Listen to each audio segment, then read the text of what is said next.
Well, so today's January 2nd. Yesterday was New Year's Day. And of course, some simple math and looking at a calendar, the day before that was New Year's Eve. And I thought, kind of keeping with the flow of what Dave does here and kind of talks about some different things, I thought maybe I can enlighten this great audience into what really goes on in Times Square.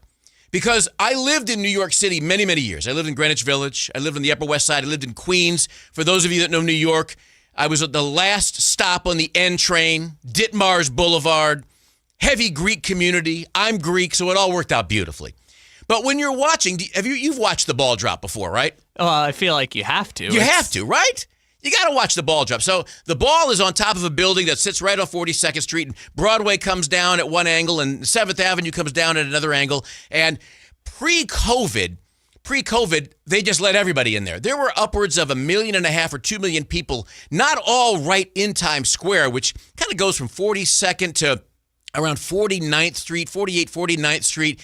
You have people on the side streets that don't see anything. They can't. When you're on the side streets, that's where all the Broadway theaters are. You can't see anything.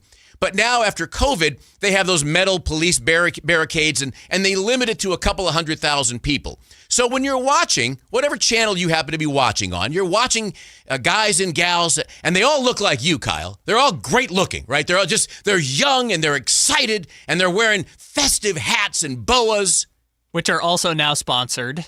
Yes, exactly. Because there's nothing sacred left anymore. I see the hats are sponsored, the ball drop is sponsored, all of it. I'm ready to sponsor my daughters. If I can make a little extra money for college for them, that's another story for another time. But you're right. You're watching all that, and you see them. They're all arm in arm, and they're laughing and this and that.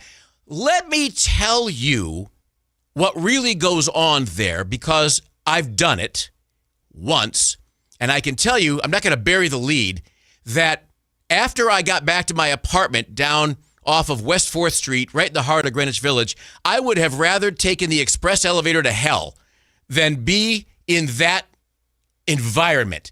When you go in there, it used to be, I don't know how they do it now, but it used to be they let everybody in at about 6 a.m. And people would start pouring in, and they'd look for a good spot. Well, there's really any spot in Times Square, as long as you're not on one of the side streets, is a good spot. They're all good spots. And so you go in, and the people start to fill in, and they fill in, and they fill in, and then once they're filled in, that's it. You're not moving. And when I say you're not moving, I mean you're not moving. You're like this. You can't go anywhere. So a lot of people come in. They've got their various beverages with them, their choices of, sometimes it's a soda, more times it's not. They've got some food stuffed in their pockets. Sometimes coming along the sides of the street, you'll see vendors coming along. Hot dog carts, maybe kebab carts, sweets carts and stuff. And, where hot dogs are normally a couple of bucks, suddenly it's $8 and so on. But you're standing there, and for those who have been indulging before they get there, when you indulge in a lot of beverage, what is the next thing that generally you have to do? Go to the bathroom. That is correct, Kyle. That is correct. You need to use the facility. And when you are in, when they let you in, you no longer can leave. If you leave, you will not get back in. And they let you know that when you get in there. So what happens is you get in, you're standing there, and you're standing there like a soldier, like a nutcracker, from the ballet.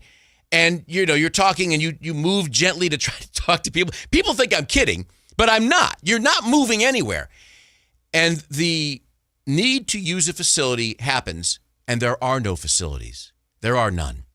Even when you're walking around New York City, unlike if you're going in Sacramento or in Fresno or in LA or San Francisco or wherever, generally, correct me if I'm wrong with Sacramento, generally you can go into a restaurant and say, hey, can I use your men's room? And that's not a problem, right? I mean, generally. I'm not sure I would do it, but it seems more normal. Seems okay. Not so in New York. You go in, and they have giant signs. And if you've been to New York, you know what I'm talking about. I'm not talking about the big fancy restaurants, because you're not going to try it with those. But some of the diners and stuff, you'll see signs as you walk in that say, no public restrooms. And they're serious. If they see you walk in without getting a table, they're just forget about it. So you're stuck. So as I told my colleagues at my station down in Fresno, as we approached New Year's Eve, they said, well, what do you do? And I said, well, you make a do. And I'm going to try to be, knowing that there are people right now having some coffee, maybe a piece of bacon, some eggs. I want to keep this as fresh as possible without going too far. Generally what happens is the audibles that people call when they need to use a facility happens right there. And it's not pleasant. You have people that are doing that everywhere. And what you realize is this is happening around you, and it's only 9:30 in the morning. And you've got another 14 or so hours before the ball drops. And now I'm not breaking news here. There were stories on all the major networks about what people are doing now to counter that. And it's, what they're wearing and so on and so forth. And it's just not very pleasant.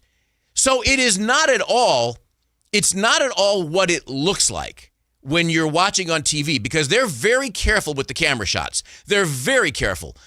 You have people doing that. And then what else happens sometimes when you drink too much alcohol? Maybe what, Kyle? You might get a little irritable. Let's call it that. You might get a little irritable. And then one of a couple of things happens. Either you get irritable in the sense that you take out a little frustration on some people around you. That happens. And that's when the cops generally New York police officers are pretty cool, but they don't want to be there. They want to be with their families. And generally, a lot of them are going to look the other way. They don't want to be, come on, man, what are you doing? I don't want to break this up. And you get a lot of that. But you get people removed, or you get irritable stomachs. And then that happens, as we understand what that is. Either direction or specifically the mouth. Specifically the mouth. Got it. But either direction. And so these are the things that happen. And every time I tell folks about this who've never been there, they immediately think I'm making it up. But I'm not making it up. You can't make this up. And so when you start getting to that magical moment when the ball drops, and I forget, it's 60 seconds. I forget if it's 37 feet, 40 feet. I forget how many feet it is. It was a new ball this year. Yay. Again, with a sponsor. Of course, everything, even the rope everything is sponsored, always. The pen and highlighter I have in front of me, I'm pretty sure they're sponsored as well. Kyle's seat is sponsored, as is mine. But by the time you get to the ball dropping, you want to get the heck out of there. You're done. And then when the thing is over, the barricades end up getting trampled generally. People rush to either the 42nd Street station, subway station, which is one of the largest stations in Manhattan, or they go up the street to the 49th Street station. Generally, it's about every 7 blocks where the subway stops in New York City. And it's mayhem. It's absolute mayhem.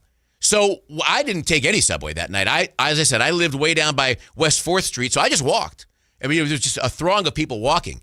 And generally, whatever clothes you're wearing, you just might as well just take them out in the street and burn them, because it's a nightmare. It is soiled for the rest of time between the food in your pocket and the clutter in your pants. Yes. That's that phrase should be sponsored, clutter in your pants.